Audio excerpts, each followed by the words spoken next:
नमस्कार बच्चों, आप सभी का स्वागत है आपके अपने चैनल हिंदी बोध पर।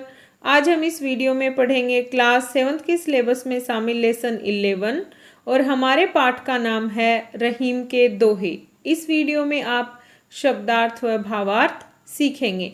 तो चलिए सबसे पहले हम जानकारी प्राप्त करते हैं रहीम जी के बारे में। इनका जीवन परिचय है। रहीम दास का जन्म 17 दिसंबर 1556 में हुआ। 17 दिसंबर 1556 में इनका जन्म हुआ। ये हिंदी के प्रसिद्ध कवि थे। अकबर के दरबार में इनका महत्वपूर्ण स्थान था। रहीम अकबर के नवरत्नों में से एक थे। गुजरात के युद्ध में शौर्य प्रदर्शन के कारण अकबर ने इन्हें खान ए खाना या खान खाना की उपाधि दी थी।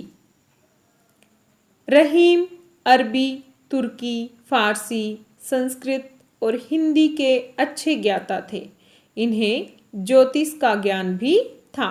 इनके काव्य में मुख्य रूप से श्रृंगार, नीति और भक्ति के भाव मिलते हैं। आपके पाठ में जो दोहे शामिल हैं वो नीतिपरक शिक्षा हमें प्रदान करते हैं। सबसे पहला दोहा है रहीम जी का। इनको हम गाकर भी याद कर सकते हैं। कही रहीम संपत्ति सगे, बनत बहुत बहुरीत। विपत्ति कसोटी जे कसे, तेई साचे मीत रहीमा, तेई साचे मीत।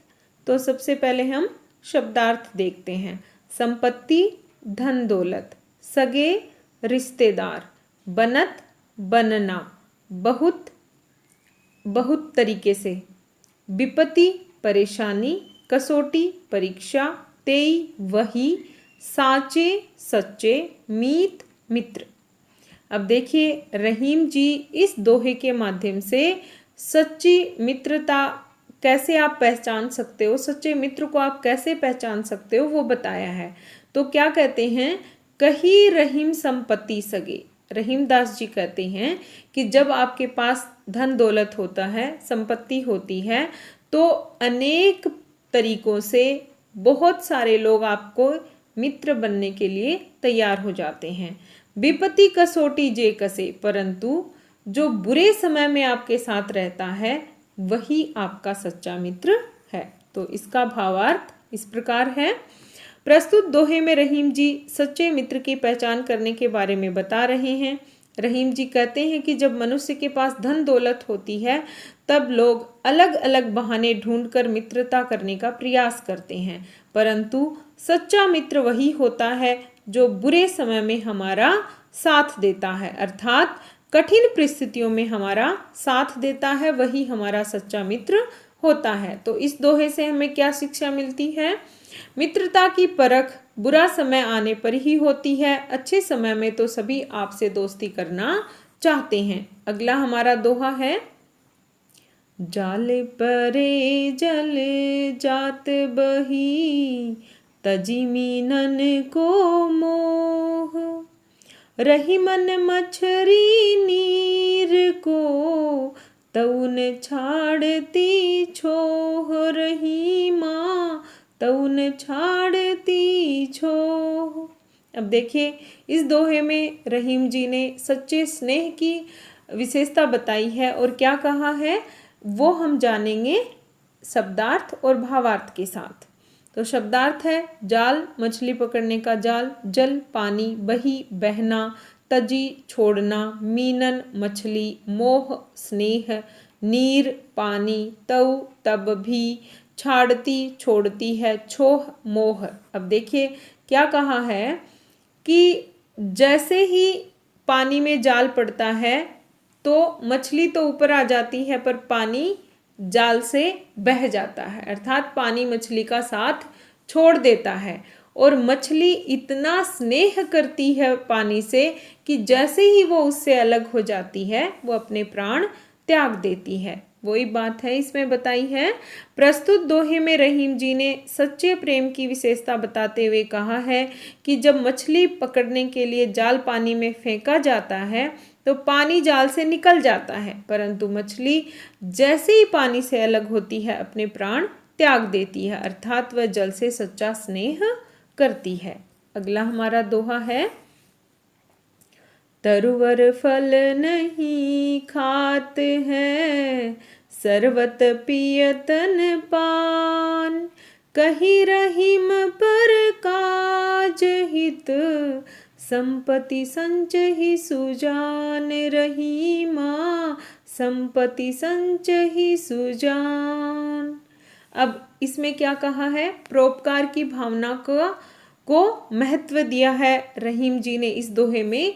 और क्या कहा, तरुवर मतलब पेड़, और सरवर मतलब तालाब, परकाज मतलब दूसरे के भले के लिए, संपत्ति धन दौलत, संचही एकत्र करना, सुजान समझदार व्यक्ति।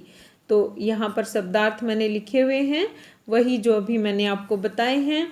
साथ ही भावार्थ है। प्रस्तुत दोहे में रहीम जी ने परोपकार की भावना को महत्व देते हुए पेड़ व तालाब का उदाहरण दिया है।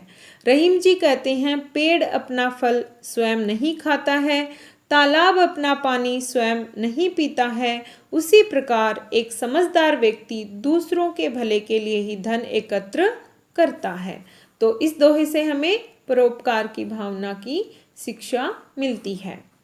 अगला हमारा दोहा है, थोथे बादर क्वार के, जो रहीम गहरात, धनी पुरुष निर्धन भये, करे पाछली बात, रहीमा करे पाछली बात।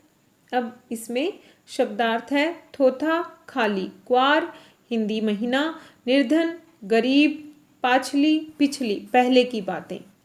इसका भावार्थ है, प्रस्तुत दोहे में रहीम जी ने कहा है, जिस प्रकार अश्विन महीने के बादल बरसते नहीं हैं, सिर्फ आवाज करते हैं, गरजते हैं, उसी प्रकार अमीर से निर्धन हुए व्यक्ति भी अपनी पिछली बातें करते हैं, अपनी वास्तविक स्थिति को स्वीकार नहीं करते हैं।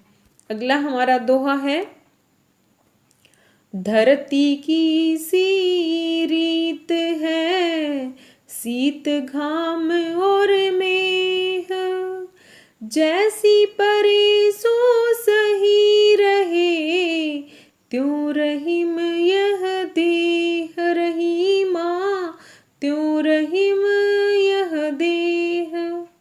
शब्दार्थ है, रीत परंपरा, शीत सर्दी, घाम गर्मी, मेह बारिश बादल, सही सहना देह शरीर। अब इस दोहे में रहीम जी ने धरती की तुलना मनुष्य के शरीर से की है और क्या कहते हैं, जिस प्रकार धरती सर्दी गर्मी बारिश को सहन कर लेती है, उसी प्रकार मनुष्य का शरीर भी जीवन में आने वाले सुख दुख को सहन कर लेता है।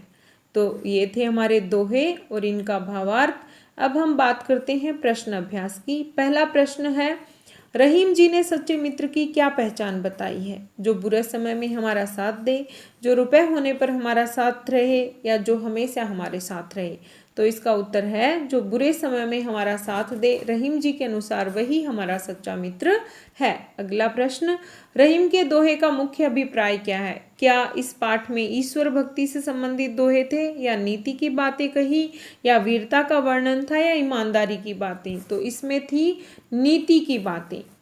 अगला हमारा प्रश्न है, पेड़ अपना फल स्वयं क्यों नहीं खाते हैं? क्योंकि उन्हें फल पसंद नहीं है, क्योंकि वह खाना नहीं चाहते, क्योंकि वे परोपकारी होते हैं, क्योंकि वे फल नहीं खाते। तो उत्तर क्या होगा हमारा? क्योंकि वे परोपकारी होते हैं।